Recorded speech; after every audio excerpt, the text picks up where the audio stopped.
हमारे चैनल को सब्सक्राइब करें और इस बेल आइकन को दबाएं हमारी लेटेस्ट वीडियो अपडेट के लिए। हाय नमस्कार दोस्तों, आपका स्वागत है टेक्निकल ट्रायल में। आज मैं आपको बताऊंगा कि आपने एंड्रॉयड फ़ोन से अपने फ़ोटो की शेप कटिंग और अपने फ़ोटो की आउटलाइन कैसे कर सकते हैं। नहीं, ये नहीं हो सकता। तो सबसे पहले तो आप मेरे चैनल को सब्सक्राइब कर दीजिए और उसके पास में जो छोटा सा बेल नोटिफिकेशन का आइकन दे रखा है उस पर आप क्लिक कर दीजिए ताकि मेरी वीडियो आपको सबसे पहले मिलती रहे।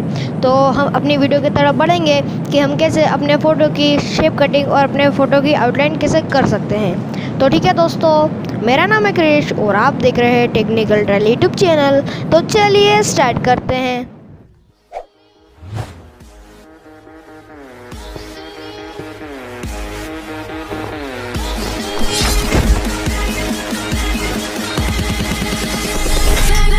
Turn the fuck up.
The way your son don't need a gun to get respect up on the street.